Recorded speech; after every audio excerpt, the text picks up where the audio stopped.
So if you got a Joyetech cuboid and you're having connection problems where it says there's zero capacity left in your battery there, it's because there's a little connection here that let's go ahead and just pop out the batteries. There's a connection in there that tells the mod how much capacity the batteries have left, and it has a tendency to break off, and mine broke off inside of my mod, so I fixed it, and I just thought I'd show you how I did it.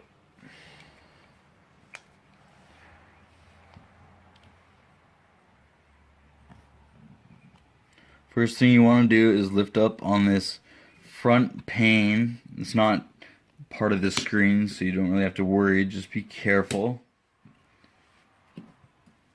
And you go ahead and remove the button. And then you go ahead and remove the screws. There's supposed to be two right here, one here, but this one, I asked it where it went and it didn't want to come back. So let's remove this one here. There he goes. This one here. And this one here.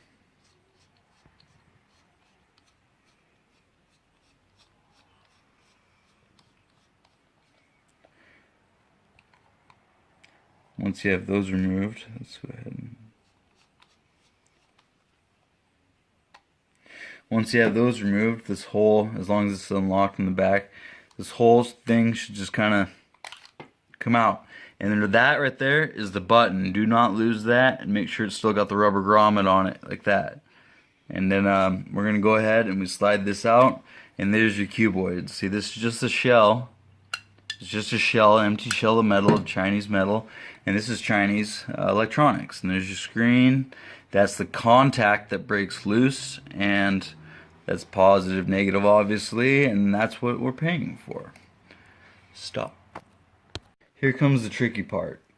After you figured out what kind of a connection or contact you want to use right there on that to touch that, so you can tell your mod what kind of capacity you have left, you're going to have to wonder to yourself, how are you going to get this button back in underneath this metal part here? It's like, what the fuck, it doesn't fit, you know. You put it on, you get frustrated trying to jam it in, you know, you're like, what? I don't know what's going on. But if you go like this, sorry, I'm kind of light. If you go like that and you kind of start to slide it in like this, all you have to do is grab a C-clamp, clamp her on there, good and in the middle. You just twist slowly. Theoretically, I would have a towel on either end of my mod here if I gave a shit about this mod, but I really don't. So I just go like this and screw it in, and there it goes. Make sure the button works. Clickety clickety, it works. So we're done with that part. Here, you want to put back on the button, make sure it works. Clickety clickety, it works. We want to find the smallest screw we took out. That is the top screw. And I'm going to get my screwdriver for that.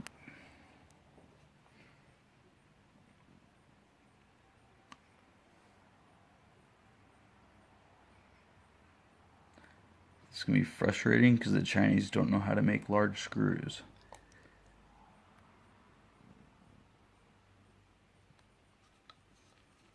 Once that's in, you're pretty much in home free.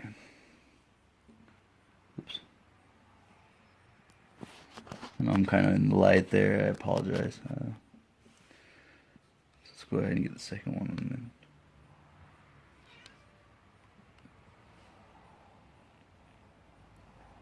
Started.